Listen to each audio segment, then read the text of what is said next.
Hi guys, how are you doing? Hope you're good. Yeah, so I know here's a mess.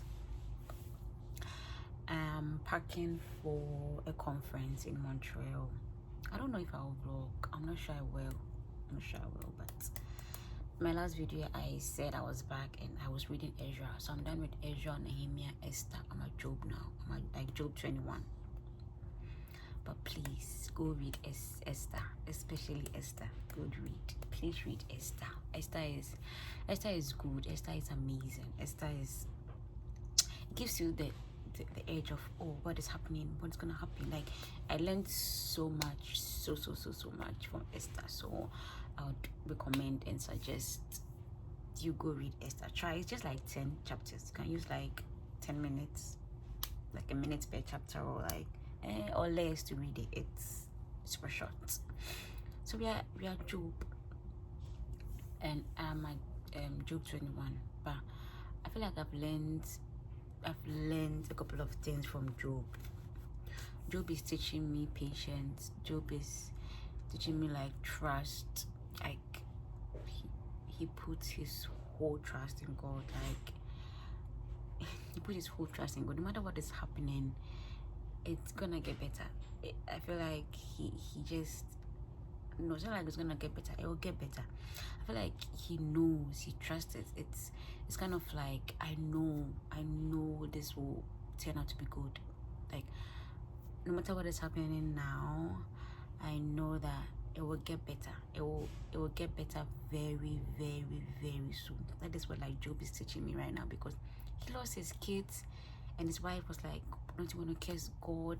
His friends came around. I thought his friends were good to me. I thought his friends were good, but then later they were like, you should also curse God and stuff like that. So I just want to read a couple of verses and chapters and like we discuss.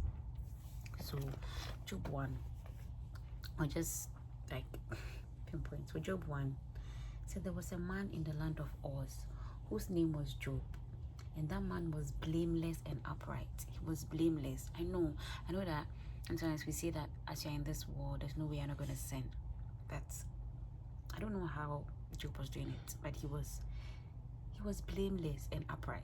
Okay, it could be that, I don't know, but then it's like he was blameless and upright.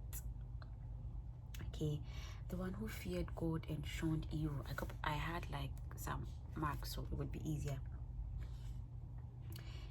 Who feared God and shunned evil, and 7 sons and 3 daughters were born to him. Also, his possessions were 7,000 sheep, 3,000 camels, 500 yoke of oxen, 500 female donkeys, and a very large household, so that this man was the greatest of all the people of the East.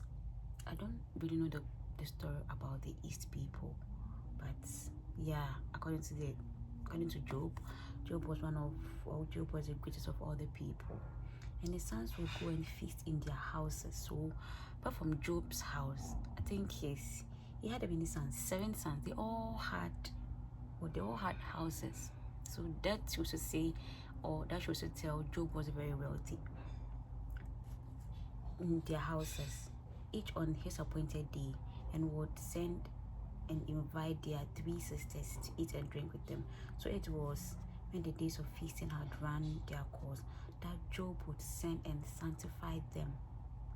And he would rise early in the morning and offer burnt offerings according to the number of them all.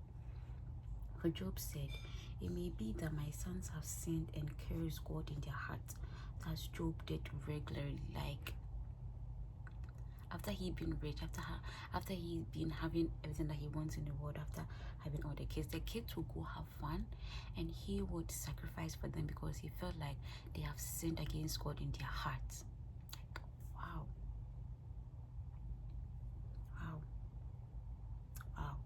So after that, Satan went to God and told God that does Job fear God for nothing? Like I feel like, yeah, I said, does Job fear God for nothing? So God gave him the permission, but he told him that do not slay. He shouldn't lay the hands on him. I know we've all heard the story about Job, but I I feel like as you go and as you read it, you understand it better. You're able to like connect it with your life. You're able to talk about it as like you are really like in it. So when everything happened, like chapter 1 verse 20 said, then Job arose, tore his robe, and shaved his hair, and he fell on the ground and worshipped. You see, I told you in the beginning that Job is teaching me patience. Job is, after he has lost everything, he tore his robe, shaved his hair, fell on the ground and worshipped. Like, I'll use myself as an example. I'll talk about what is happening now, but I feel like I'm always saying, oh, I don't want to say it because I'm not supposed to say it anymore, but then sometimes worship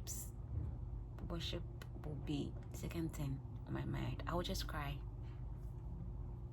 But Job worshipped, like he knew and he believed that whatever is happening right now, God will come through.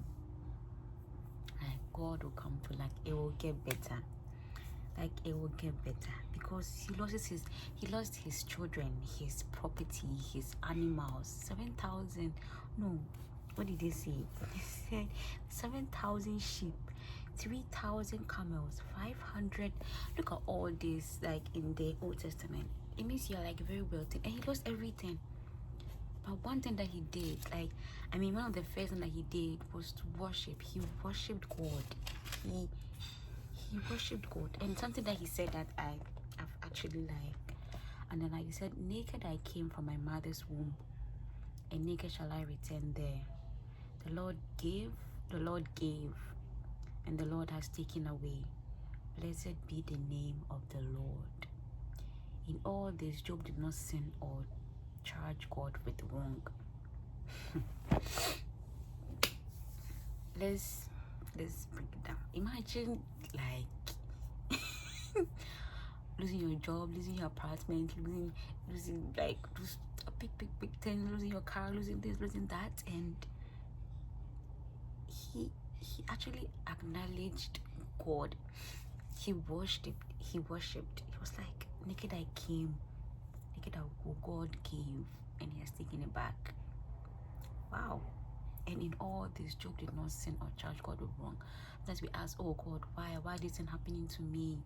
Job did not do that. Job was still grateful. Job was still acknowledging God that anything that is happening, it might be for a reason. It's a season, right? My dad told me something the last time. I told him, no, like this. She was like, nobody in the Bible got it right. No, don't say like, no, like, my dad said that nobody in the Bible got it easy, and amazing things take time. So it's like, okay. So I was comparing it with Job's, and like, oh, okay, like nobody had it easy. I mean, Job said it easy because he had 7,000 words, 3,000 words, what, but then it got to a point that Satan was like, Job fears you for nothing. Like, you haven't taken everything from him, so like he has no reason of fearing you. Like, I don't know if I'm putting the English right, but then yeah, like if he loses everything, he wouldn't worship you. But then, and I don't think Job knew. Job didn't know, but still, he acknowledged God. He knew that God gave me this and God has taken it, so God can give me more. He has provided before. He's gonna provide again. He has always been there. He is there. He will always be here. Like, that is all that I have to say, I think, because my video is becoming long and I don't want to be long. God is here. God has been here, and God will be here. Like, that is the message for myself.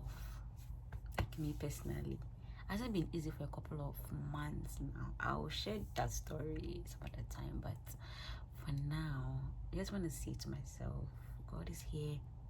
God has been here, and God will be here. God has provided. God is providing. God will provide.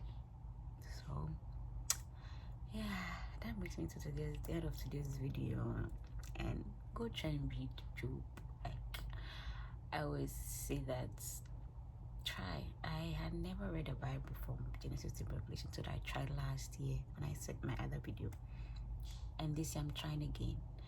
And then like I have all the time in the world. Sometimes I miss some days. So when I get the time to actually read it, I try and cover more chapters so that I stay on plan or I stay on track, right?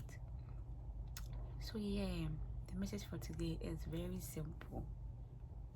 God is here. God has been here, and God has been here. God is here. God will always be here. God has provided. God is providing. God will always provide. Thank you for watching this video. I hope you liked it. I was supposed to make it short, but then it ended up being very long. Yeah, I think that's all for now. Enjoy your weekend, enjoy your day, enjoy your month. Yeah, see you in the next video.